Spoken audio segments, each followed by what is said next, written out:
And your questions are going to roll on the side. I believe we are live. Welcome to this Wednesday, June 5th live stream. I'm your host, Patrick Coffin. Just getting one little question thing in line here. And via rocking und rolling. That was a little homage to my mustache. I gave the stash a chance. People voted. Oh yeah, what happened? Especially my. I'll get to you in a second there, Satan, Prince of Darkness. But so it's a clean upper mouth. And so before we have some questions rolling in, I want to introduce my live stream guest, the Lamar Sulaka, aka Nipsey from Fullerton. Lamar is a self-hating Chaldean. No, he's of Chaldean extraction, born and raised in beautiful Michigan, now lives in Southern California, and is a film instructor at J. Sarah Catholic High School, of which I'm proud to associate myself. Lamar, welcome. Thanks for having me, Patrick. Can we explain your satanic devilish eyes? Oh yeah. So if you It's sorry not about that. Again, no. Should we show them first? It would be great. Should I just It'd be go, very bad live do I get TV. close to the camera and just get noodle right I up get there. close to the camera and I just do that. You're right. She's in the house, Oh Damien. boy.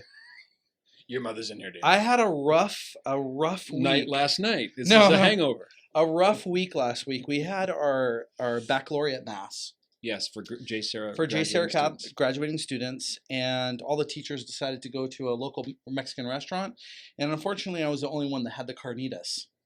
It's kind of like Airplane, you know, when they say, "Who had the fish?" So you got the carnitas, and let me guess, which of the food was poisoned? It was the carnitas that was poisoned. And you just got violently ill. Violently ill. If you have children, cover their ears. Yeah, violently ill, and I was praying to the porcelain god. Oh, you know when that that's happens. false worship. And I was heaving and hurling, and then I felt all these like little pop, pop, pop, pop in my eyeballs. Dry heaving. Yeah, and I Oh. think I burst all the blood vessels in my eyes. But it doesn't hurt. It doesn't hurt, and Okay. I can see, so I'm okay with it. I pondered canceling it because it would scare the children and the horses in the street, but we're going to go with it. Well, you know what's going to happen is someone's going to jump into the stream and go, "What's the deal with that dude's eyes?" I know.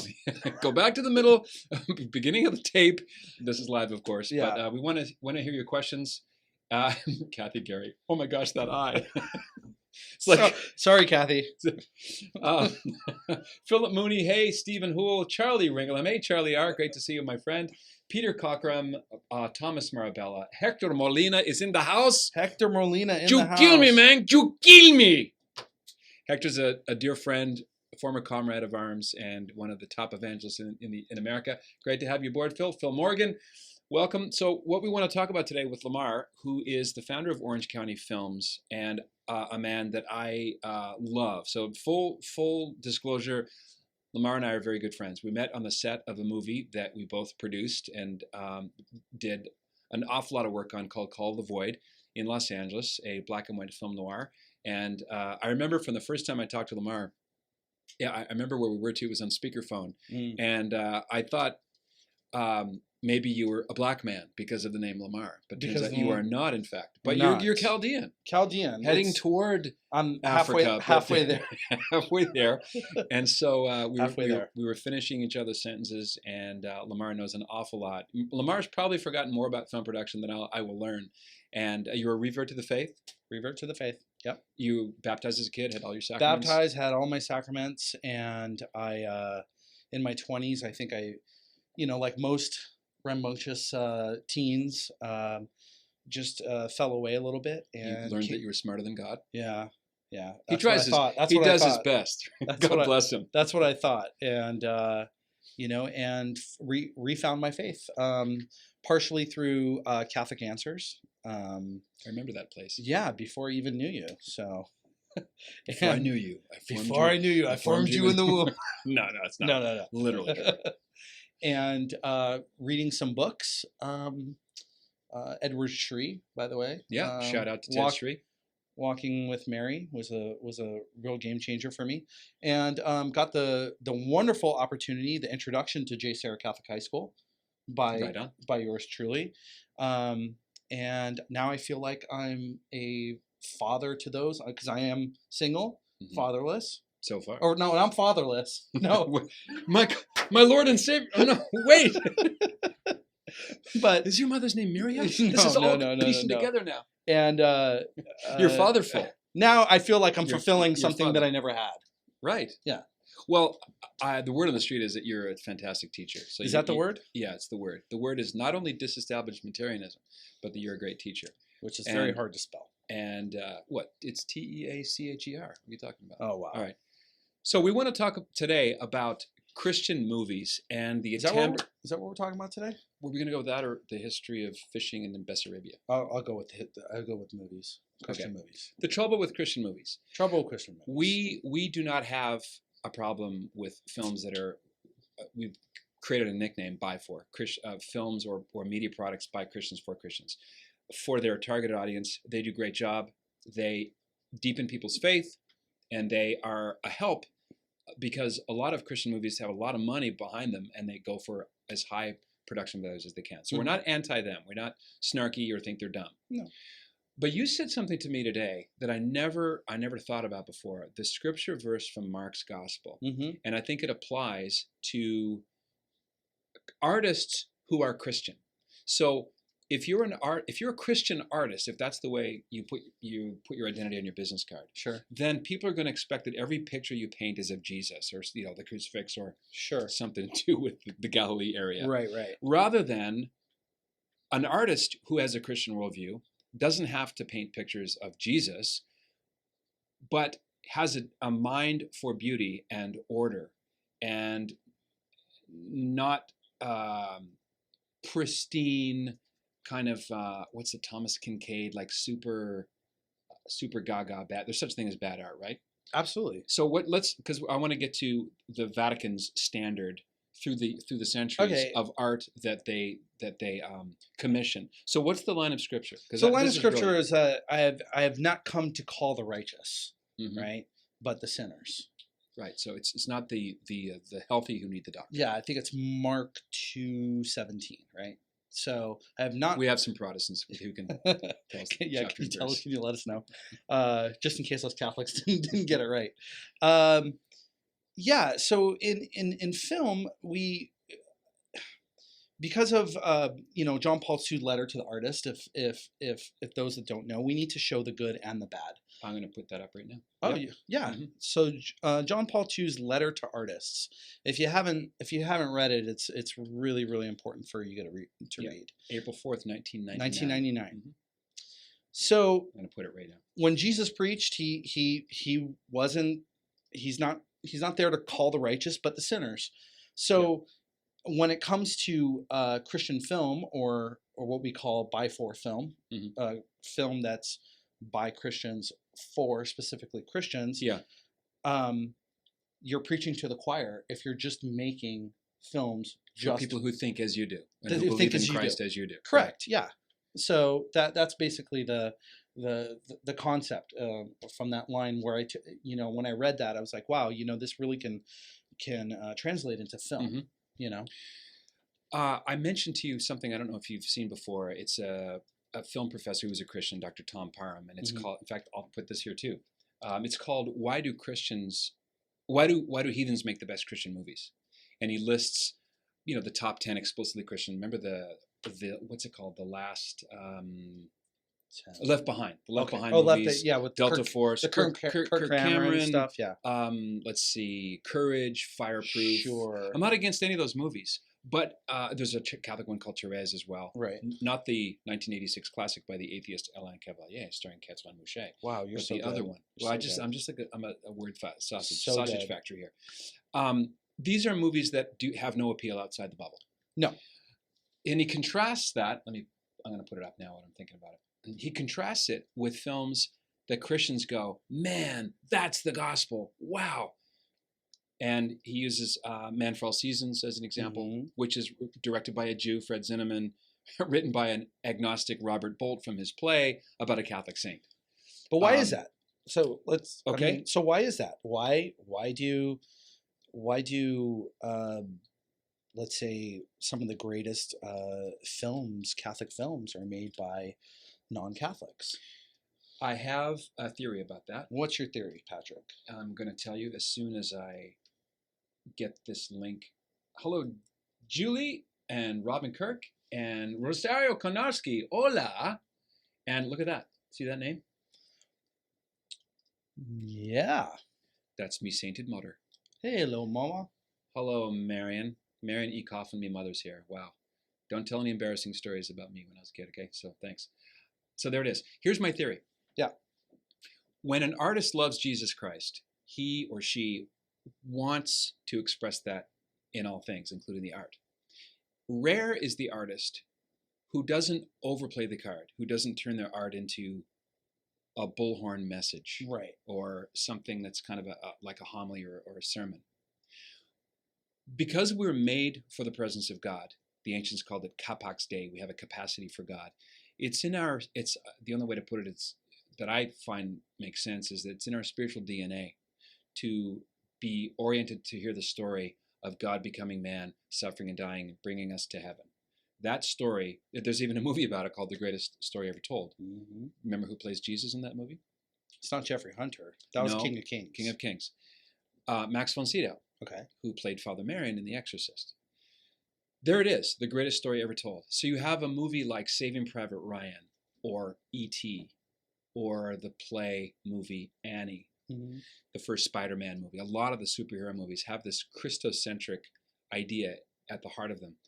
Now, it's likely all inadvertent. They don't sit down and go, how can we appeal to the Christian audience? I know, let's have a Jesus figure. No, it's just, you see this in music too. The reaching out for something transcendent, for something true and wise and lasting. They put it in their art. This is why secular Jews and lapsed Catholics tend to be the top filmmakers. Well, I think you can go one step further and talk about the hero's journey, right? Mm-hmm. And we can talk about, this is what I teach my kids in school. The work of Joseph Campbell, The work of Joseph Campbell. Hero of a Thousand Faces. Hero of the Thousand Faces, The Power of the Myth. And he made a correlation between the greatest stories ever told mm-hmm. and how they all follow a particular formula. So I think that we are hardwired for thousands of years as stories are told mm-hmm. to understand the hero's journey, even though we're not aware of it. So we vicariously enter the story through the hero. Through the hero. So the audience is the hero.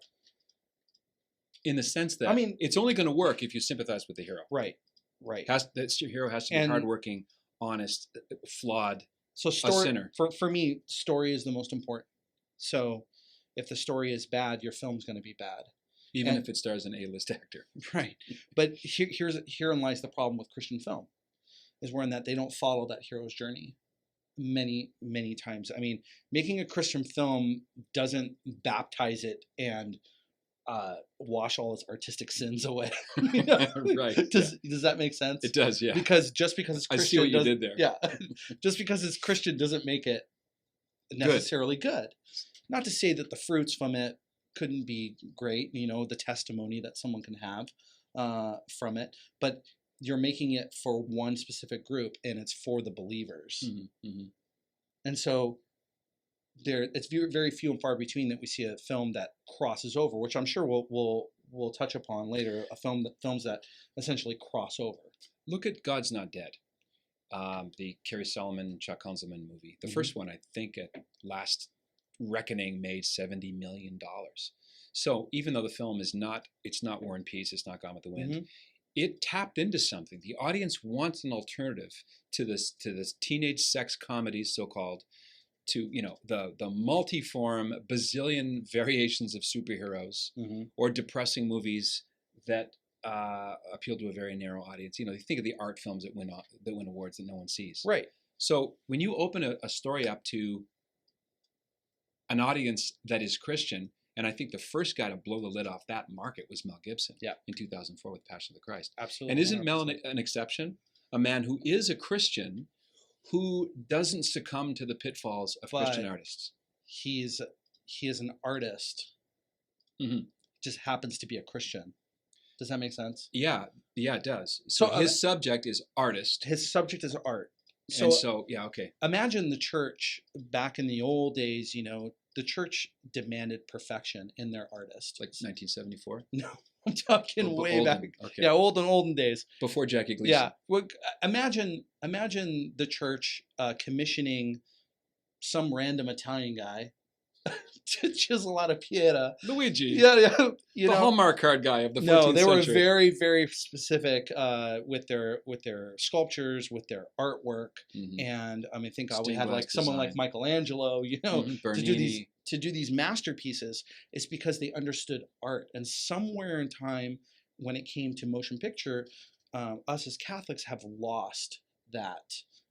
That art of storytelling. Devotion to the excellence on the artistic level. Correct. And we succumb to making it about Jesus and wanting to every touch time. souls. And most Christian movies within the first act are already have their come to Jesus moment. Or, yeah, right. But yeah, before the thing even gets going. And they weren't even that much of a jerk beforehand. Right. And then you have some country star that comes in and says, boy, you can be a less bad jerk. Yeah, exactly. To the pastor, and the pastor says, if you just believe in Jesus, slap in the face. You know, the greatest Christian films are not Christian. No. The greatest Christian films are very subtle. I didn't get your joke. I didn't know what you said. Jesus, or the baby's butt if it's infant baptism. But they're Protestants, so they don't believe in that. Right. Sorry, that was a terrible sidebar. It was. Yeah, look at here's a movie. And I don't know, this might be another exception. It's the movie Tender Mercies, written by Horton Foote, a fantastic writer. I think Horton Foote might be a Christian. It's Robert Duvall's well-deserved Oscar from 1984. And it's about an alcoholic country singer named Max Sledge. Mm-hmm. And it is so magnificent and so subtle. There's actually a baptism scene in it. Yeah. But it's not hokey, it's not cheesy. It's extremely effective. So check out Tender Mercies. Everyone who says, I should probably write down the 50 movies you should watch before you die. Tender Mercies is one of them. Beautiful. Tess Harper. It's Ellen Barkin's first speaking role. The wonderful Betty Buckley plays his ex-wife. Betty Buckley played, she was in Eight Is Enough, and she was also the first Grisbella in Cats. She sang Memory for the first time. Cats, my favorite. Rum Tum Tugger. Okay. Don't judge. Just let's. Love. Oh my gosh! I have other Sulakas in there. There's a Nathan Sulaka. Nathan Sulaka, obviously a Greek man. Hey Nathan, your name came up today, brother. That's a crazy little providential thing there. What do you feel the best Christian film made? Well, the big Mount Everest for me. Yeah, we got him. Yeah, Citizen Kane. Citizen Kane, the best Christian film ever made. I don't know. North by Northwest. How about do you mean by Christians? Because I'm thinking like straight up overt Christian film, or well, he's your brother.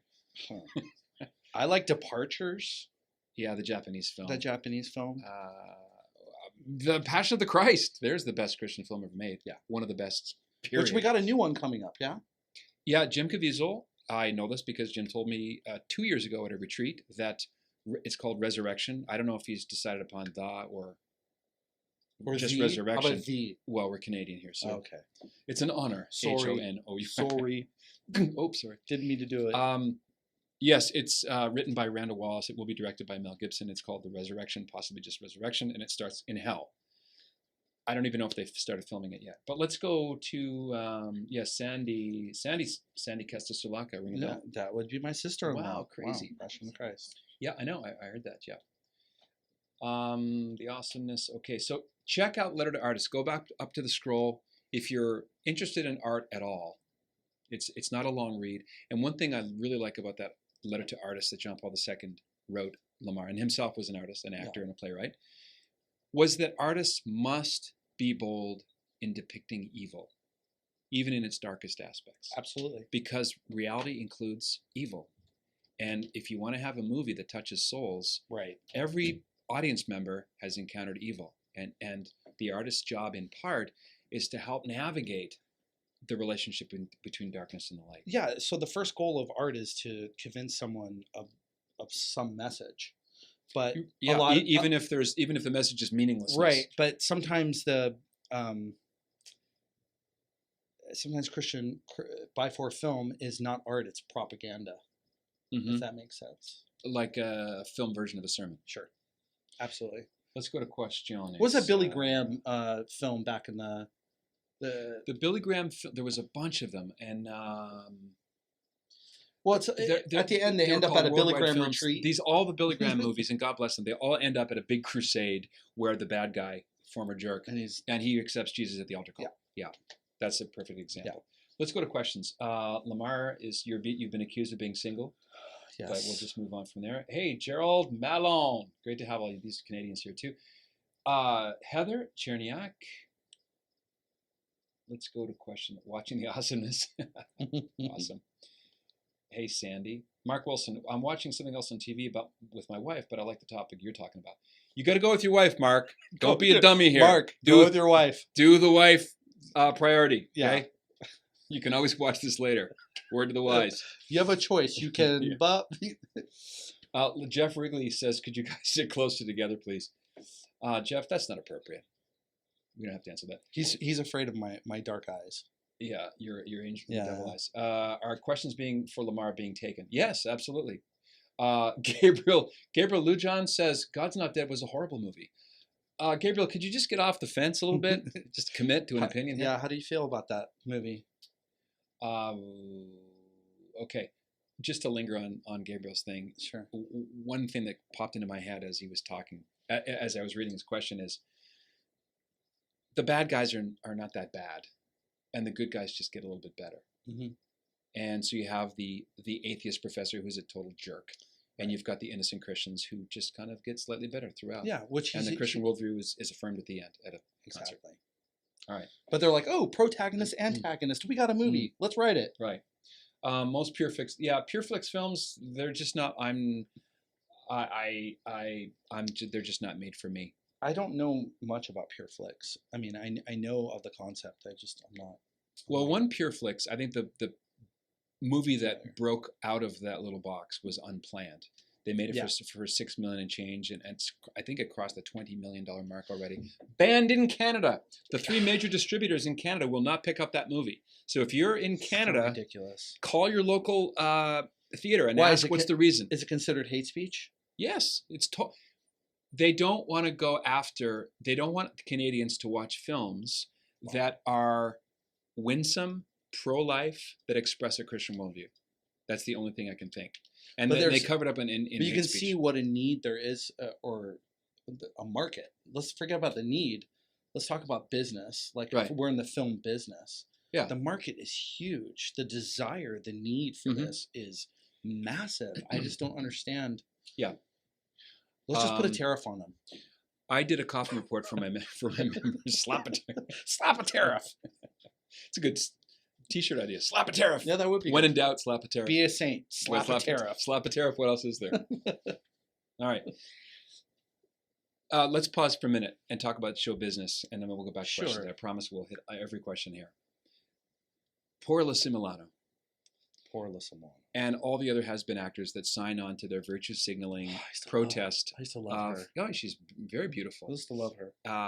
They are not going to film movies, apparently. This is what they're threatening, after the heartbeat law goes into effect in Georgia. Now, there are two things to be said about this. One, it's not just Georgia.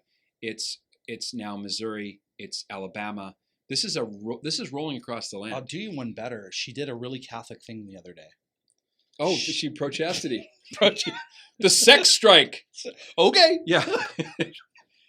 Which is kind of dumb, because only liberal guys have sex with liberal women. She's only offending liberal guys. Right.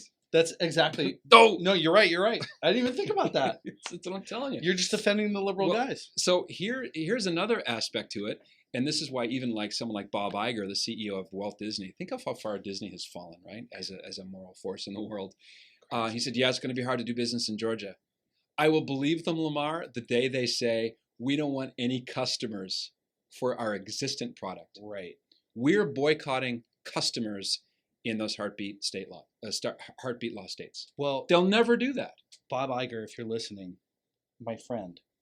Bob is here. Oh, he is? No, okay, great. So you say production's not going to go to Georgia.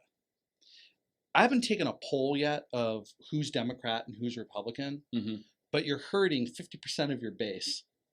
Yeah. So if you were to say 50% of Georgia, maybe even more, is Democrat, so you're actually hurting the people that support your agenda. I never thought about that.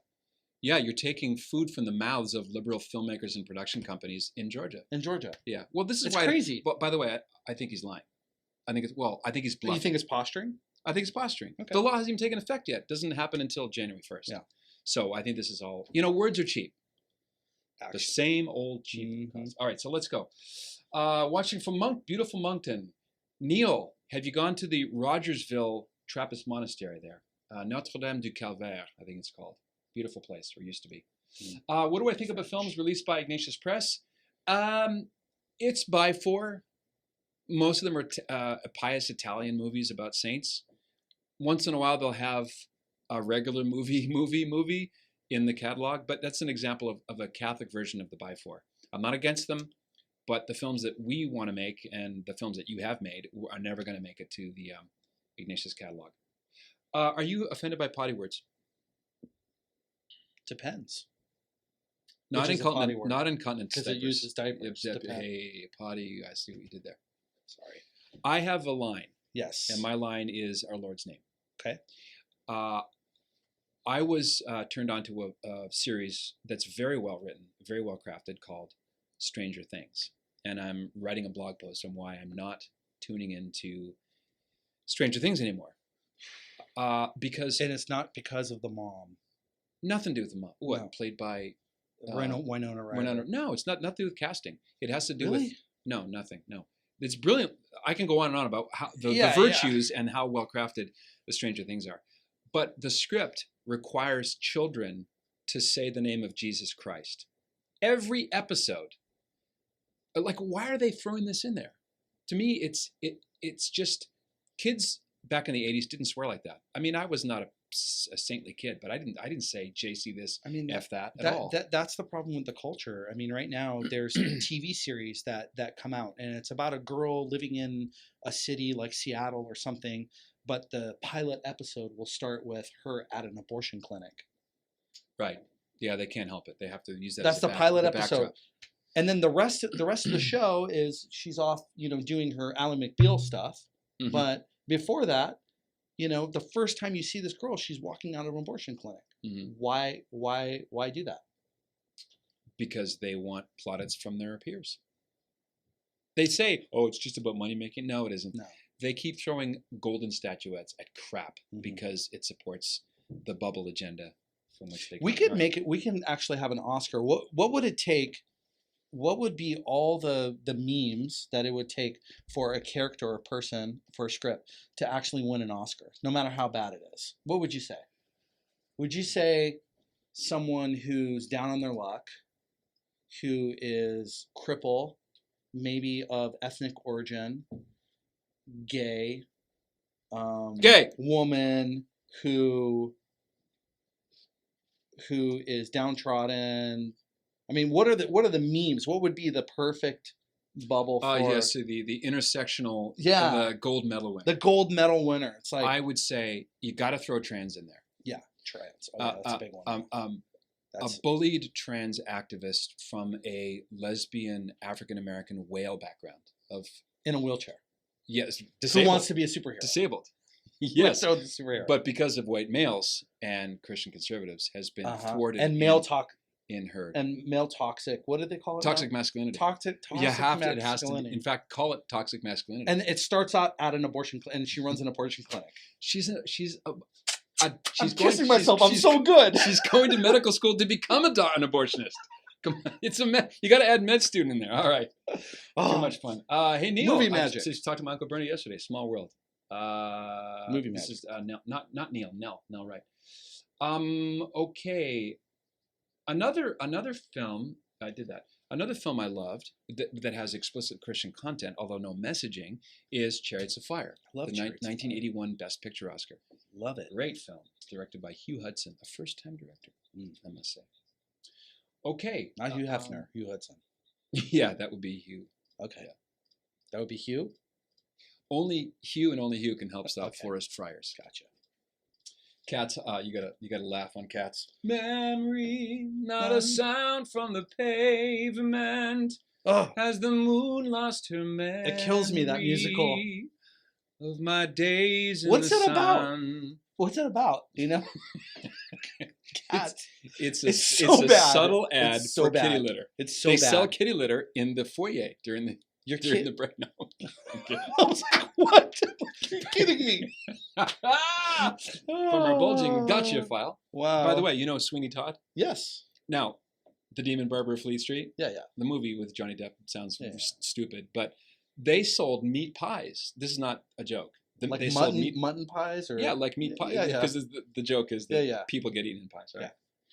Popping pussies into pies, Mrs. Lovett says. Yeah, Wow. yes, It's a Wonderful Life. Greatest film ever made, Matt. Agree in full. Beautiful movie. Number 2 is coming. Yes, Sandy is correct. Film's about Jesus. Yeah, King of Kings is great. Yeah. I got a soft spot in my soul for the. I remember the soundtrack. For, you know where I'm going.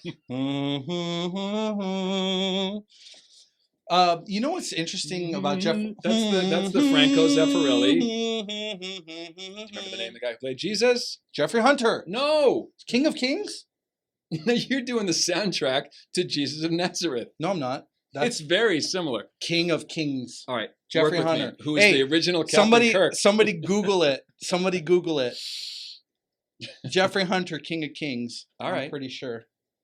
All right. Yeah. Enough of that. Anyways. That Jesus of Nazareth. Yes, by Robert Powell. Oh, plays. Jesus of Nazareth. And with the beautiful Olivia Hussey, the ironically named Hussey playing the Blessed Virgin. Right. Jamie Walsh, Shea Bree, Apparitions at Fatima, directed by Daniel Costell. Haven't seen it, can't say. Hey, Trisha Parsons, Michael Delano. Do you have any favorite horror movies with Christian themes? Christian themes, yes. Quiet Place. I haven't seen it. Oh my gosh, pro-life horror movie. John Krasinski wrote this movie starring himself and his wife, Emily Blunt. That's all I'm going to say. You're welcome in advance. If you like the horror genre as I do, you also might like my interview with E. Michael Jones on the fascinating rise of horror, the genre called horror. Can I add a science fiction one in there? Is Frankenstein by Mary Shelley. I like The Arrival or Arrival. Yeah, from 2 or 3 years ago. Yeah, 2 or 3 years ago. Christian themes in there, huh? Really, really pro-life movie. All right. That movie was amazing. If anyone's seen The Arrival, give me a thumbs up. Okay. I don't want to give any spoilers, but were you shocked when they died at the end by the nuclear bomb? yes, I was. Okay. Crazy with it. Yeah. Gabriel says Jeffrey Hunter is King of Kings. There it is. Hey. That's right. Nathan, right? Yeah. Nathan, your brother's right. He was Captain Kirk. Yes. No. He was Pike. Pike. Christopher Pike. Chris Pike. Jeffrey Hunter. Which is funny because Pine. Chris not Pine. Pike. Oh, that would have been Almost. It that's would have too been perfect. cool. That's kind of like Perfect. Superman when you had what were they? They had the same names. Christopher's. Or was it Reeves? George You mean Reeves and Spider- Christopher Reeves. Superman. Yeah, Christopher Reeve and George Reeves. Reeves. Yeah. That's right. Yeah. Okay. Let's go back here. Italian saint movies are exactly right. Gabriel points it out. They're Yeah. like 3 to 5 hours long. Yeah, like what is it? The Francis and Chiara. Oh, I don't know. It's like 3 hours long. This Italian movie about Saint Yeah, Francis. there's one. It's a beautiful movie. There's but- one in Paul VI. It's Yeah. horrible. Horrible. Yeah, they go on because here's because they do these There's no long shots of them I walking. know pointless shots. Isn't it true? Like Film 101, begin the scene as late as possible. Right. Why are you Get having the into guy putting the cigarette in the car and changing gears and it's just There's no you, point. You make you lose your will. Just cut to them driving. This is where the phrase "cut to the chase" comes from. Cut to the chase. Cut to the chase. Yeah. All right. Let's go on here. Hello, Christopher Ortiz, Nellie Edwards, Lena McIntosh, Halstead. Are you in Toronto, Lena? I knew a Beth Halstead in Toronto. Not surprised that by Disney's statement, they've been anti-Catholic, anti-feminist since the early 90s when they hooked up with Harvey Weinstein and his company Miramax, did a whole slew of anti-Catholic films. Last strong Disney film, in my opinion, was 1991's Beauty and the Beast. A lovely, lovely film. There's an example, Matt points out, Beauty and the Beast. That's the gospel. That's an allegory. We are, in a way, we're the beast because we're fallen, but Christ makes us beautiful. And the beast is kind of loved into his true self by Belle. It works kind of in inverted ways, both ways. I love it. Yeah, Miramax. I remember Rod Dreher wrote a really wonderful essay before he left the One True Faith founded by Christ on Miramax's Chocolat, directed by Lasse Hallström, which is a terrible movie. I wrote an essay about that. I'm allergic to chocolate, so I don't watch it. So you should just give it up for Lynn. Yeah. Horrible Chocolat. Johnny Depp playing yet another goateed, white-faced outsider who was brooding. All right. You sure it was one of his pirate movies? No, are you sure it wasn't Helen and Bonham Carter? Maybe. Have you ever seen them in the same room? Secret Window? Maybe they're the same person. Yeah, maybe. I was walking my dogs today. Says Matt, heard a kid use Jesus' name in vain. Kind of sad. That's the norm now. Yeah, I would be into correcting kids. But Matt, I have to say that this is the culture that we live in because a lot of our media pushes this on TV. Like Stranger Things. Padre Pio, Miracle Man. Didn't see it, but I do know we have a mutual friend who knows Joe Mantegna. Yeah, Lamar. You're Lamar. The star we discovered, of course, I refer to Mojan Arya. Mojan was working with him. He was in Bronx Bowl together. Bronx Bowl. So we cast Mojan Arya in our film Call the Void, and he won the Heath Ledger acting award. He's just. What do you say? I just wish I wish him so well. Yeah, he's a really truly talented chameleon. Yeah, really talented kid. So, where am I going with this? Joe Mantegna is trying to develop. I don't think they filmed it yet, but a biopic on Padre Pio starring Joe Mantegna. If you think about it, he kind of looks like him. I can see it. He's gonna walk through walls. You think? He's gonna get hit with a football over and over. Oh my nose! Oh my nose! It's called St. Padre Pio of Marshallville. Okay. 2% of people understand that. Trisha Barton's Restless Heart, The Confessions of Augustine. Didn't see it, Trisha. That would be another example of an Ignatius Press catalog thing. I didn't see it. Matt's Christina Longenecker. Hello, Christine. Yes, Captain. Okay, there it is. King of Kings. Okay. Trisha's favorite film about the faith, about St. Augustine, yeah. Margot Bessa! Oh, Florida. Okay. Good to have you, Lena. Either way. By the way, someone pointed out, this is a way off topic, Google Florida Man and read the story. Just Florida Man? The number of, Lena probably knows this, the kooky, crazy, insane things that happen in Florida by or to a Florida Man. It's a thing. Look at that. Okay. I will check it out. All right, Christmas Carol by Charles Dickens, endlessly fantastic. Yeah, but which one? Well, here's George C. Scott. Here's where I don't care. Captain Picard. No, I didn't see the Captain Picard. Old black and white. Yeah, I grew up on the Alistair Sim. Okay. And I have to say, as much as Jim Carrey is a foolish tool, I liked the semi-animated one by Bob Zemeckis. Okay. I did. There's one scene. He goes by Robert, by the way. They try to. Do you know him personally? Okay. Yeah. He's another lapsed Catholic, by the way. Oh, is he? Bob, come back home, man. Come home. Yeah, I know someone who teaches kids. Come home, Bob. He lives or used to live in Montecito. Oh, Bob, he's here on the chat. Oh, maybe not. He was supplanted by Bob Iger, the Disney CEO. I look like Kevin James. He's talking about me. No, he's talking about you. Maybe? I don't see it. I have put on 30 pounds. Yeah, but that was for a role. Yeah, Jake LaMotta, the sequel. I'm not the actual teacher, but I play one on TV. I haven't been able to watch the whole thing, so I'll just start checking out the comment issue. Yeah. What comment issue, Margot Basso? What are you talking about, woman? What you talking about, Willis? Can I tell you a story about Todd Bridges? No, let's go on to the questions. Yeah, no, go ahead there, Lamar. Kevin James. So Todd Bridges. Because you just mentioned what you're talking about, Willis. I was at a Denny's with one of my friends, and Todd Bridges was in the other booth. Yeah. We're all talking. We're like, oh, that's Todd Bridges, But you leave celebrities alone, or if you live in LA, you do because you don't care. You just leave. You don't care. You just leave them alone. And then my friend feels a tap over the next booth over, and it's Todd Bridges saying, "Hey man." He's like, "Don't say he's got a quarter." He goes, "Please no." My friend over here thinks you're really cute. And then the only thing my buddy could say was, "What you talking about, Willis?" Waiting his whole life for that softball. He didn't. We lost it on the table. Even his Todd Bridges friends lost it. And Todd Bridges went. Only the 30 billionth time you heard that, right? You can't rehearse that. You can't. That's it was awesome. perfect. Do you know who I used to see a lot in LA before and after I got married was at restaurants like Denny's in Thousand Oaks is Nick Nolte. Oh, really? Oh, and he looked terrible. I have to, God From bless like him. 48 hours, Nick Nolte. Yeah, the before photo. Which reminds me of something else. Did you hear? It's a rumor, but I've heard it's true. That Nick. It's a rumor, but I've heard it's true. Yeah. You ready? You know what one producer said to the other producer? I know that you know that I'm lying, but just hear me out. Oh, that's more fun than humans deserve. Okay, go ahead. Nick Nolte. Nolte. No, here's the rumor that I think is true. Yeah. Nick Nolte is getting back together.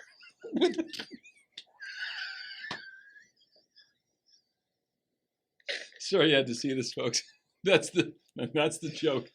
I heard a rumor. Nick Nolte's getting back together. Oh my gosh. Oh my gosh. Thank you, Margot. Quick side note about my mustache. I was laughing at I watched my pitch for the Germany pilgrimage that my wife and I are leading at patrickcoffin.media/pilgrimage. If you want to put it up. I was doing this pitch with this mustache that was like not quite coming to full bloom, and my hair for some reason was like extra. I don't know. It just looked flat. Oh. And I start the pitch with, "Ja, das ist gut." It's like Hitler is making a pitch to Germany. So I laughed at myself pretty heartily. Anyway, oh, another story about Mother Teresa. It goes from Hitler to Mother Teresa? Yeah. Well, she was in Germany many times. Okay. And Mother is also a German word. Okay. Gott in Himmel. Oh, Mother. Yeah, Mother. Now listen. Darth Vader. And which is Dark Father. Dark Father, yeah. Of course. And she loved God the Father. Mm-hmm. Which goes to the anecdote about, and this goes to Chris. This is a film industry anecdote about Mother Teresa. When she died, she was ushered into the august throne of God, the Father, Vater, which, by the way, you know what Father is in German? I kid you not. Vader. Führer. Really? Yeah. Führerland. I thought it meant Vader. I thought it was Vader. It's what I said. Okay. So she's see, red nose on, red nose off. God the Father says to her, Mother Teresa, you have glorified my name all across the world. You've served the poorest of the poor. Whatever wish you have is my command. For all eternity, what do you want, Mother Teresa? And she looks up from her rosary and she says, Lord, I'm really glad you asked, because what I really want to do is direct.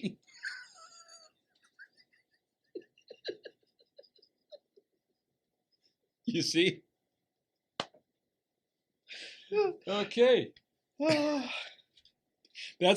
didn't catch on until halfway through. I'm like, okay, this is a joke. Yeah. Yes. Okay, so gotta go. Good to have you, Gabriel.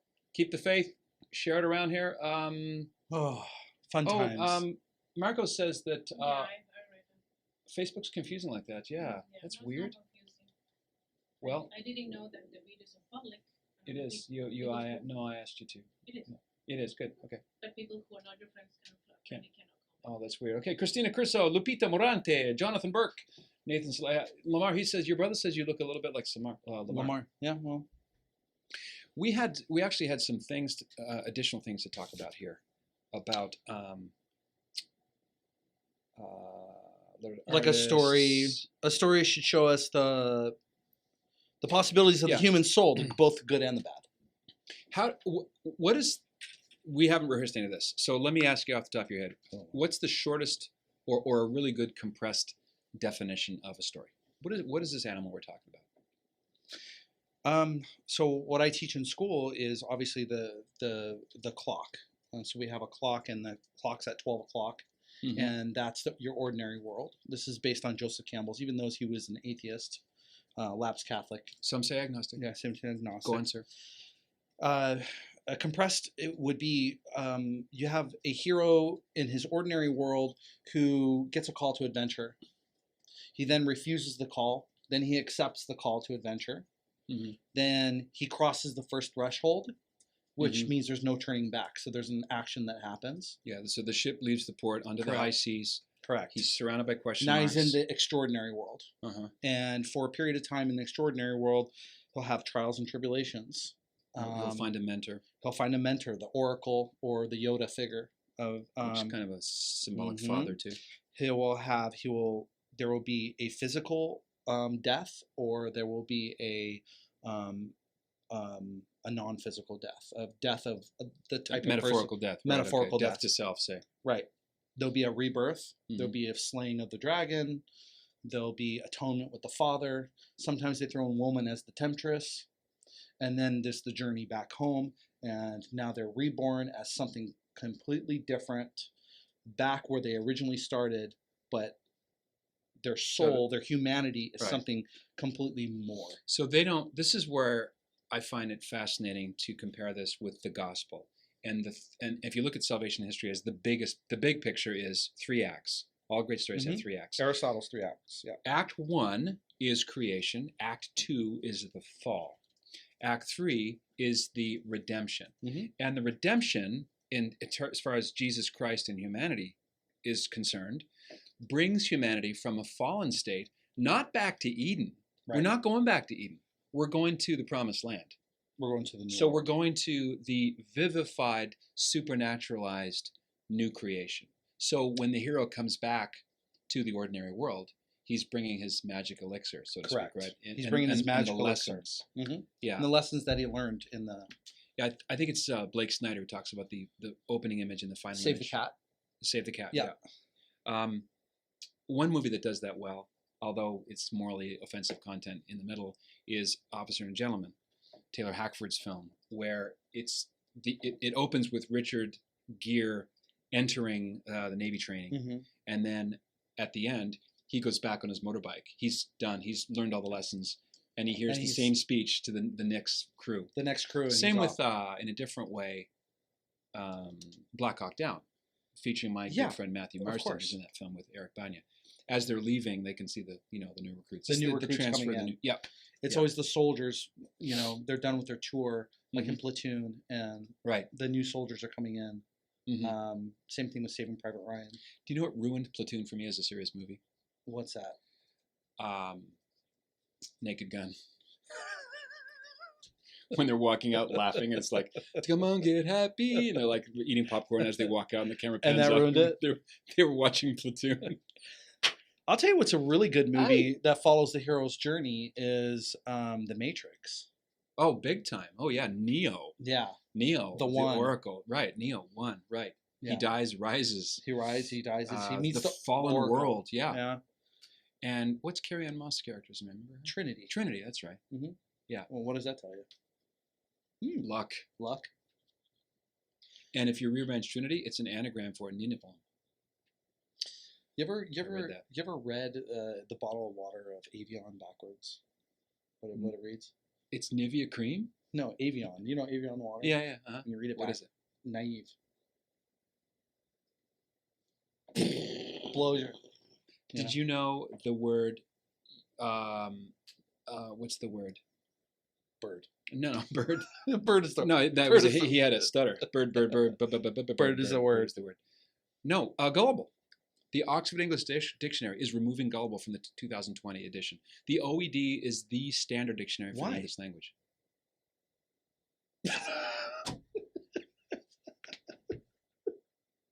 Boy, that looks staged. Wow. Didn't that look staged? It did look staged.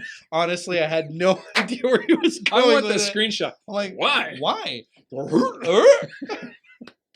God you bless just let it go. You just let it linger there like a I fart. Like a fart in the wind. I was like, death entered the room. Don't do that angle there, Shaitan. Who stinks? Hey, this guy. Sorry, I had to hear that. Denise Draper, Lupita, Christine Sahel, Roger Seacock, Patrick Novikowski, my namesake in Florida, Daniel Smarkowski. Here is our pilgrimage, by the way. I want to come to Germany and have your mind blown by the incredible churches there and the live Oberammergau Passion Play. Hey, Christine, you got to meet her, by the way. Actually, you do. You talked to her about film school. And I did. Hi, Christine. Right. All right. I love the void of the internet. Yeah. Hi. Hi. No laugh track. All right.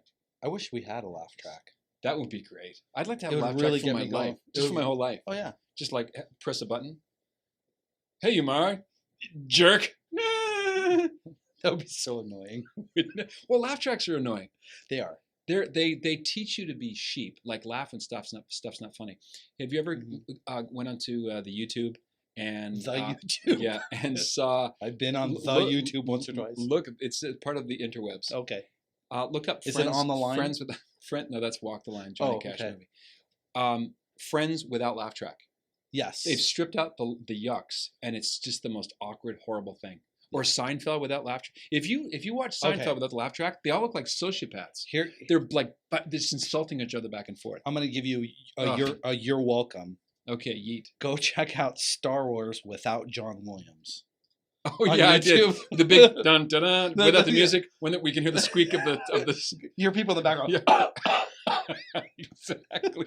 They're looking at each other like total morons. Where there's the award ceremony? Yeah, right? yeah, it's the award ceremony when they're getting, yeah. But doesn't that go to the power of music? Maybe we should maybe end at some point, land the plane about how music is the soul of the movie. Oh, man, I would love to do a whole piece on just how music carries a film and how we've been trained to know when it's this weird F-sharp violins, then we know it's like tense and it's scary. We're totally being manipulated. Or if they do it in a Lydian sort of tempo. Is it for someone from the planet Lydia? I don't. It's from Lydia. Yes, Lydia.com. Have you been there? No. It's like LinkedIn. It's between you and your accountant and your confessor, sir. No. Yeah. But I know what you mean, like minor chords, sad. Minor, majors, and they mean certain things to us. They do. Minor chords are sad. There's nothing you can do about it. Because they're minor. Minor niners. Yeah, they're minor niners. Chinese chicken. Chickadee Chinese. Chinese chicken. It's another... Lamar and I like to do the band Bare Naked Lady references for no particular reason. Yeah. Well, how scary would Jaws be without the... Dun, dun, dun, dun, dun, dun, dun, That's dun. definitely key to the heartbeat. No doubt about it. Well, you can take the Imperial March from Star Wars and change it as a in like Lydian, the type of, I guess, if you got any musicians out there. Is that a musical mode? Yeah, it's a musical mode. You change it and it becomes like a graduation song. It's a beautiful song, but yet the way they do it in a minor key, in the minor key, it's just like menacing. Dun, dun, dun, dun, dun, dun, dun, dun. My daughter pointed out that John Williams score from it's ripped off. It is. It's ripped off. Almost like it's weirdly. It's Music of the Spheres. Someone here will know. What did John Williams heavily borrow from for his Star Wars theme? She played it for me. I couldn't believe my ears. Oh, I was watching a trailer with Lulu, and it was the movie 1961-ish Harper Lee novel. Gregory Peck won the Oscar. Yeah. Not One Flew Over the Cuckoo's Nest, but the bird, Mockingbird. Yeah, To Kill a Mockingbird. To Kill a Mockingbird. And she goes, public education. Yeah. She said, yeah, that's blah, blah, blah. Some classical music piece. No, that's the no, trust me. Watch this, Daddy. Clunk. She was 15 years old. So she typed it in, and sure enough, it was. Wow. They obviously used that for the trailer of it. Mel Gibson, for The Passion of the Christ trailer, used Peter Gabriel's song from Simply Irresistible? No. Kajagoogoo. No. Depeche Mode. No. Help me out here. Martin Scorsese. The Last Temptation of Christ. Okay, yeah. Peter Gabriel did the soundtrack to that. He did. Yeah, and it's pretty cool. It's pretty. Well, it's movies like do Middle Eastern. Yeah, so movies do that a lot when it comes to trailers because a lot of times they haven't finalized the music tracks yet that they're going to license. Mm-hmm. So a lot of times it's just easier to go ahead and license something just temporarily for the trailer. So they buy it off. Yeah, whoever owns it. Yeah, just for the trailer. So it's common. is what you just said licensed by someone? Did you just steal that phrase that you No, just I used stole with off me? this piece of paper right here. Those are the notes that we made.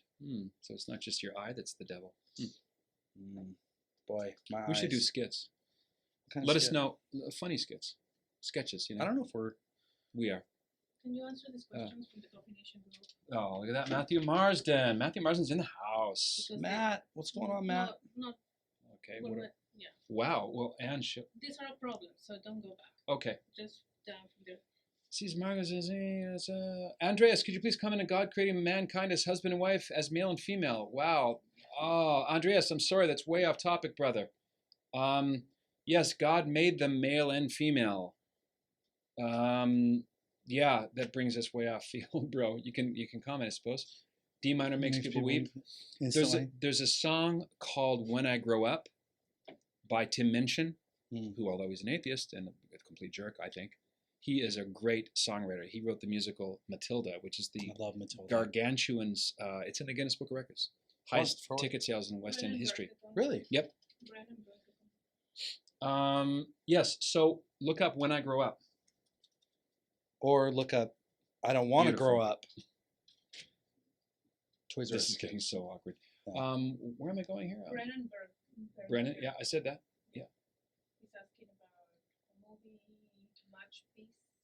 He put a link on YouTube and he said, do you mind? Yeah, I read that. Yep, Yeah, I commented. Got it. Facebook friend. Yeah.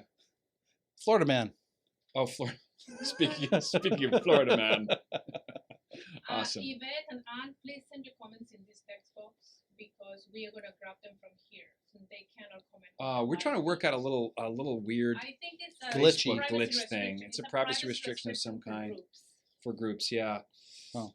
I put this live stream is on my public page, which has more because it's tens of thousands. All 12 people are really enjoying it. Let me get a star for you. But I'm maxed out on my private. No, so but tell them that Yvette. tell them Yvette who? Yvette Wellacker? and Anne Chilato. Yes. Yvette and Joseph Anne Stanko. and Joseph Please Stanko. just put your comments right here in this. Yeah, you can put your Coffin Nation comments page down below. under Coffin Nation. We're like picking the Here. questions. Yeah, we're trying to pick the questions here from Nationistas. My friend Matthew Marsden put "yep" somewhere. I don't know where that is. It was something with the music. Can I go back to the main page for a second? Only if you come back because I will. Coffin Nation can't comment otherwise. Gotcha. You have to click on Oh, working great on Facebook. This is Matthew Marsden, star of Helen of Troy, Black Hawk Down, Transformers, Shiner, opposite the great Michael Caine. Has some great, hilarious Michael Caine anecdotes. Next time you see Matthew, ask him to tell you some Michael Caine anecdotes. Do you know how to say Michael Caine? Yes, just my cocaine. My cocaine. My cocaine. Everyone try that. Try that. My cocaine. My cocaine. Michael Caine. You sound just like you just sound just like him. You do. Yeah, baby. When you said I was in the house. You know what I want to ask Matthew? You know what I want to ask Matthew? His Michael Caine Why did your wife say yes? No. Oh. His Michael Caine story. I would love to ask him that one day. You will. Matthew, I want to ask you about your Michael Caine story. He has a couple of them. Yeah. I got some stories for you too, but for the band U2? No, just you two. Oh, you as well. Oh, us too? The numeral 2? E2 Brute. Nice. This is someone's imitation of YouTube. Yeah, back to Coffin Nation. Yeah, I can go. Let's go back to Coffin Nation. Coffin Nation. Here we go. Yes, music.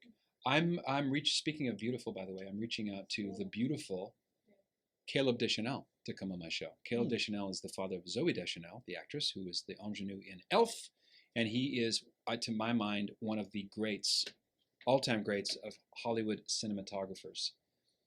Mel Gibson hired him to shoot The Passion of the Christ. Is he related to the Deschanels? Pardon me? Any relation to the Deschanels, the other Deschanels? I don't know what you're talking about, sir. Okay. Zooey Deschanel? Yeah, that's her dad. Okay. Which is what I said earlier with my mouth. I'm like your wife sometimes. Okay? I don't hear you. I don't want to hear about the ways in which you think you're like my wife, okay? It's between you and your accountant and your confessor. And my confessor. Yeah, he did the let me see. Oh my gosh, he was the photographer of The Right Stuff, The Black Stallion, Being There, which I mentioned Which we today. mentioned today, yeah.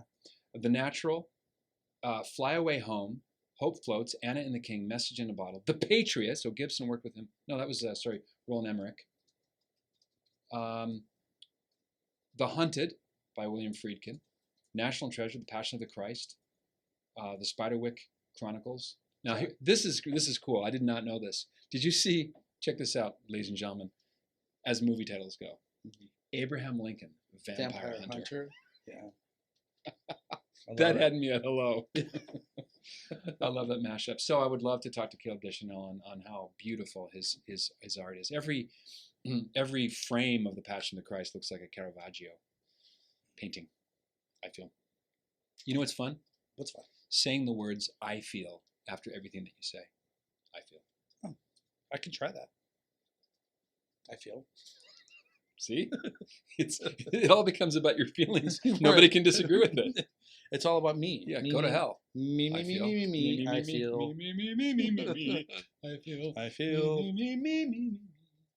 I feel. I think the guy who invented that little Mimi song was quite the narcissist. Look, I tell Patrick, I said, he invited me over, and I said, hey, Patrick, I need to make a stop. I was looking for a particular place, and he said, here, I'll text you the address. I'll text you an address to go to. That happened. And he texted me the address. He goes, it's right off of Geronimo. Yeah, right after Geronimo, which is a street in California. Or as he said, the last thing he said when he jumped out of the airplane. Patrick goes, do you know the last thing Geronimo said when he jumped off the cliff? I go, what? He goes, me. That also happened, I have to say. We have some good times. Are you gonna jump? Are you actually gonna jump off a bridge? What do you mean we have some good times? No, just had or have. No, we do. Do you want to talk? Are you okay? I'm fine. It's the eye, man. It's this. People are judging you for being the Prince of Darkness. Yeah. Here. I want to publicly thank Lamar for getting this platform from 0 to 1. Lamar practically built by his own sweet self my first set. He is our Man Friday, our consigliere. If I'm Vito Corleone, you are Tom Hagen, sir. Great question, Matthew. Where are we going back? Let's go. Matthew. Someone asked a question that Christine. Yeah, I think let's go back to the regular area.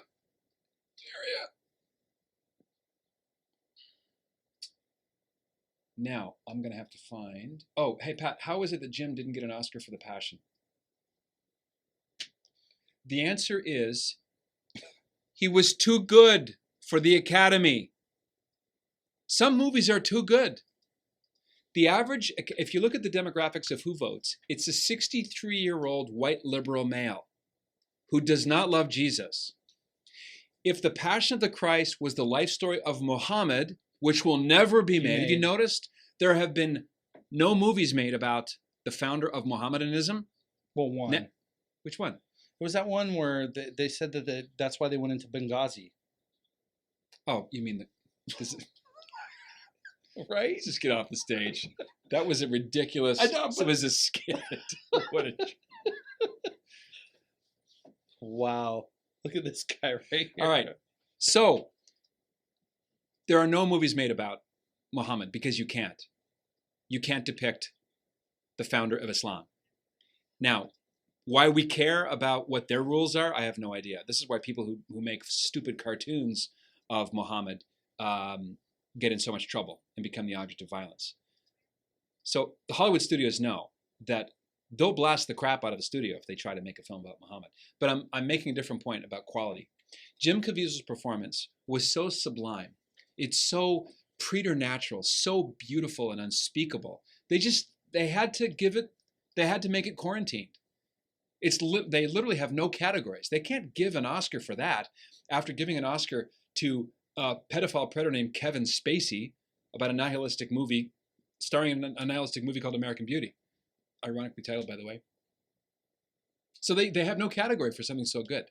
The Oscars are beyond a joke. They're strictly mutual. It's like masturbation in the artistic business world. They're just kind of giving each other back and forth plaudits. Look at another movie, Matthew. I think you and I have talked about this. Tom Hooper's masterful adaptation of Les Miserables. $120, $150 million budget, the Hugh Jackman film. Great movie. I mean, the crucifix is practically a co-star of the story. In fact, there's a scene in that movie that is not in the Claude Michel Schoenberg play, and that is the heaven scene. Spoiler alert. When Jean Valjean goes to heaven, it's a cathedral lit by candles, and there's the saintly Bishop of D, his father in Christ, welcoming him. That was Tom Hooper's script. That's not in the play. So they ignored it. I think it got like It won. best like costume or something. I think makeup. I didn't. Anne Hathaway. She won something for that, right? I think she may have been nominated for playing Fantine. I don't think she It was won. either that or a Golden Globe. She won something. I'm not sure. Okay. So it belongs to a category called Too Good for the Oscars. Do you remember which year the Oscars lost you? Yeah. I don't know if it was an actual year, but it was for them not nominating Tombstone for Best Picture. That's when they lost me. Oh, that makes sense. I'll bet your Huckleberry. Not even nominating. What's his name? The Nipsey Russell story. Yeah, Doc Holliday. I don't know why his name is played Doc Holliday. Oh, Val Kilmer. Val Kilmer. Mm-hmm. Didn't even get nominated. Passed him right by. It was 1985 for me. Was it? Yeah, when The Color of Money, starring Tom Hanks and Paul Newman, they gave Paul Newman an Oscar for Best Actor. It's like, you've got to be kidding me. Awful. And the guy who should have won an Oscar was totally ignored that year was the late great Bob Hoskins, who played. If you guys want to see a really soulful movie, watch Mona Lisa, directed by Neil Jordan, and starring Michael Caine, proving my theory that Michael Caine is in every movie. Thank you. So, that was it. Don't be triggered, Margot. I just mean it strictly technically speaking. Anne Hathaway. Margot, you weren't even alive in 1985. Margot says she wasn't even alive in 1985. Come on. But she was an idea in God's mind. Yes. Yeah. Something about, Mona Lisa. Yep. Mona Lisa. Mona Lisa. You know who produced that movie? That was working handmade films that was run at the time by George Harrison. Yes. How do you know this stuff? I don't know. You know what else George Harrison produced? Another great movie. Matthew, did you see? I love this. Hey, Matthew Marsden, did you see With Nail and I? Starring, I think, one of the great actors, Richard E. Grant. You know who I mean? Richard E. Grant. Yeah. Don't know Richard E. Grant. Richard E. Grant. Oops, Richie Grant. Richie Grunt. Richie! Maybe Anne Hathaway did, Matt. But the point is, it didn't win any of the big ones. The biggest. Yeah. Okay, we are turning now. We're turning toward home, brothers and sisters. Can we? How do we land this plane? How do you do that? We call Jimmy Stewart from the next world, and we get his assistant. What do you want? Do you want me to throw a lasso around the moon, Mary? Oh, a very interesting situation. I'm gonna end it. Okay. Okay. Elephant Man, 1980, brilliant. Love it. This is David Lynch's classic, beautiful film starring John Hurt and Sir Anthony Hopkins about John Merrick. And I forget the doctor's name, but beautiful. What a beautiful movie. Oh, the scene where Anne Bancroft greets him in the tea room and he starts crying because no one's ever touched him before. Oh, I mean, I can cry just thinking about it. Yeah, every time I see that, I cry. There we are. Yes, John! Dude! Johnny Ratch, you'd love this guy. John Ratchford, you and Lamar would become BFFs. In fact, I would probably lose both of you because you would go off and be BFFs together, and you would leave me behind. He's Peeps. You love her. You mean Lulu? Me too. Aww. She's so sweet. John Ratchford. John Ratchford, all one word, John Ratchford. Now, John is a classic Cape Bretoner with a sense of humor that most mortals will never get. It's too... John, if you were here, you could lay on some isms. They're just totally absurd. Like half the shit. Half the things that we say. Oh, dump button, 7 seconds. He would write LOL because he knows that he knows it was a 1%er. Okay. Yeah, he's the 1%er. He's one of those who are falling off their. I definitely would have probably have. Yep. a kinship with John. So John, if you come down, my beau. Oh, thanks, Margot. Margot says she'll be BFFs. Stalker. Anyway, so yeah. Yeah, so ask Lamar questions about, I'm sure you have movie recommendations. What movie did you buy for J. Sarah students recently? I think it was Sophie Scholl. Sophie Scholl. And you haven't seen it yet. I haven't watched it yet. It's a German True film. story. Takes place in Munich in World War II. And it's an amazing, it's a very well-crafted movie. The director's got like 18 names. Florian Welschizek von Kuffenhagen Vigeze, the second. You know what I'm loving? I'm loving the Oxford sound English of your voice? No, the Oxford English Dictionary. They're removing gullible from 2020. What? What? Why? Why? You were like downright offended. Man, just walked right into it. Pow. All right. Sophie Scholl. Yeah, that's really creepy. Yeah, Sophie Scholl. 2%. Yeah, 2%. Matt says the breadwinner. No, I haven't. But you are it, though. You are the breadwinner. Yeah, my father was the breadwinner. That sounded very Negresque. My father was the breadwinner. My father was a breadwinner. Keep it cool. Keep it cool, baby. You remember when they, what's her name used to, she spoke jive on in the airplane? Oh, yeah, yeah. You know, she's like, keep it cool, slide. I guess I shots on the middle side. I speak jive. Speaking of films you can't make today. No, you can't. I was watching Don Rickles the other day. I was actually listening to the roasts from the 70s. Oh, you can't do that. John Wayne, Lucille a roast. Ball. Oh, no. A roast. He was, Nipsey Russell was on it. Oh, I love and Nipsey. Don Rickles says, Nipsey Russell's in the house over there. Nipsey, go clean my room. And you know who laughs the hardest? Nipsey Russell. Freddie Prinze, same thing. Yeah. He asked Freddie Prinze to get But a you know glass of what? water. They do. I've seen some recent roasts, and they are commercialized now. They're not as witty as the old roasts. Unplugged. The other one's old school. Unplugged. But these ones are pretty racy too. I'm just saying that you can't do that type of comedy anymore. Well, this is, I would say, less racy than racial. Unless that's what you meant by racy. My father went to go see a Don Rickles show. Okay.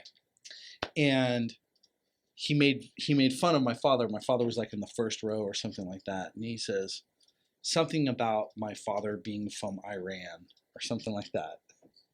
And my dad's buddy goes, he's from Iraq. And Don Rickles said, same.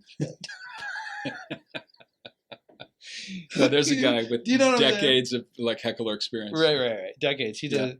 There's no way he can. Yeah. If you watch him roast President Reagan at the presidential inauguration, he's in front of like 20,000 people, and he's in full command of his wit and his timing. Is just phenomenal. Not everybody's cuppa. I get that. I think I got my love for movies and humor from my father. Mm-hmm. You know, what were your dad's short list? What did he like to watch? Love to hear what you guys, Coffin Nation members, what movies did your parents tell you about that you're grateful? My father loved any movie that was biblical. Like he loved King of Kings, Jesus of Nazareth, El Cid, Ten Commandments, Ben-Hur, great film. He loved it all. He loved all those campy, anything with sword and sandal. Yeah, sword and sandal. But then he loved to laugh. Mm-hmm. And for some reason, Chris Farley really got him. He could not... It's weird because he's such a serious actor. I know. Chris Farley. But my father served this country. He was a Marine, and he was a police officer. So I grew up in a very, very strict household. Well, the Iranian people are very strict. Iranian people, sure. And... I grew up in a very strict household, but my father was so enamored with media. Mm-hmm. He was the first one to get a camcorder, and it was a Beta and strapped across World War II era. Oh yeah, and it had this deck that just like sat on the side, and these film cameras. He gave my brother a film camera when I was 3 years old. I think my brother was like 6, and he gave him a little 8mm film camera, like a Brownie. And he just started running out there. So my dad was really the catalyst in introducing me to media, but not particularly pursued it himself. Did your dad like military movies or movies involving cops? He loved Saving Private Ryan. Mm. He thought it was an amazing movie. But no, not really. Remember Colors? I thought Colors was a good cop movie. The 1980s gang Photographed film. by Haskell Wexler. Yeah, starring Robert Duvall. Duvall, and a young Sean Penn. Yeah. I don't think you saw Colors. Fort Apache the Bronx. 75 with Paul Newman. Mm-hmm. Okay. He loved Dances with Wolves.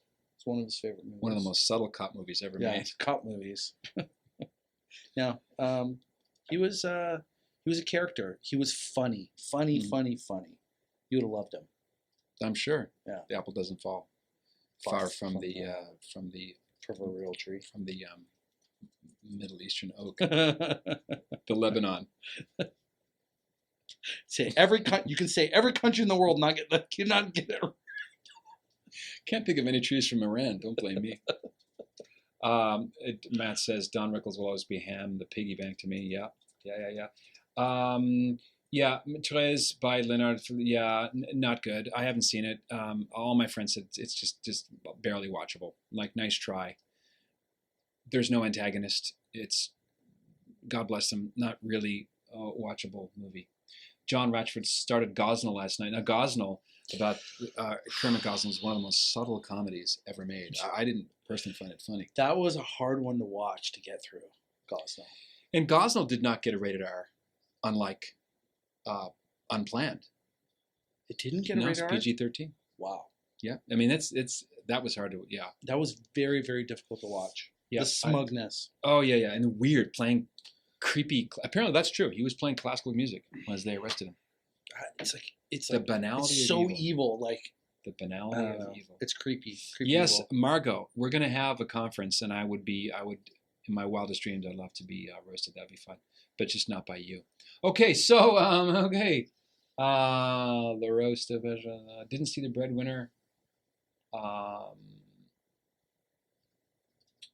Margot says this was so much better with having the guests in studio. Yeah, Margot, thank you for sending the checks in. That'll enable me to fly people in here, because I would love to have double up, and we could even have even awkward closeness. Does this make you uncomfortable? We get paid for this? Is this bothering you? Am I too close? Actually, let me know, because I'm not here. I will back off if you say to back off. I'm superimposed. I'm actually not here. It's like super psyched. I'm superimposed. I'm superimposed. There's imposed, but then there's superimposed. I have stories from Sea Light. Oh, I bet you do not. Donut? Is that like a cop thing? It's the eighth sacrament. Donuts. The donut. A good cop movie with Christian themes is The Untouchables. Mm-hmm. L.A. Confidential. L.A. Confidential, which is an accidental allegory of the Catholic Church in America. Watch L.A. Confidential about the corrupt LAPD, and you tell me if it's not an accidental allegory of the Church in America, and about two men who do something about it, starring, they're all young at the time. It's 1997. Guy Pearce. Guy Pearce and Russell Crowe. Russell Crowe. And unfortunately, the pedophile, Kevin Spacey. Kim Basinger. Kim Basinger. There's another example of an Oscar that really didn't rise to the level of supporting actress. She's got a couple of scenes in it. She won the statuette for it. Yeah. And James, what's his name? James, I want to say Crawford. He played Farmer Hogg in Pig. Babe. That'll do, Pig. No, that's James Cromwell. James Cromwell. He plays the... That'll do, Pig. That'll do. Pig, yeah. He plays the police chief. Mm-hmm. That's an interesting story from a story structure point of view, because it has three protagonists that all interweave. Jack Vincennes, Bud White, L.A. Confidential. Oh, I thought you were talking about the pig movie. Yeah, Babe. Like, don't call cops pigs. Where you? Next, you're going to be calling them fuzz. The other pig movie. The other movie about pig. Yeah, Babe. I love this guy. Then again, I love long bank lineups. I love cops, man. My father was a cop. So speaking of pigs, my father was a cop, so I can say this kind of sort of thing. Yeah. So hey, I can say pigs. Some of my best friends are cops. I think so. Lamar, did you see Spotlight? I started to watch it and I had to turn it off because you were starting to applaud for the journalists. No, that's why I don't want to see it. I'm worried that I'm going to be rooting for the Is journalists. that what you're worrying Yeah. for? No, There are some I scenes started- in it that didn't happen. They do some fudging with the facts, Yeah. but I don't have a problem with movies like this Yeah, because I we can should be watch making it. movies like this. Yeah, I Let's can watch it. watch it. Let's Yeah, watch let's it. watch it together. All right. We'll watch it together. We will watch it and get back to you.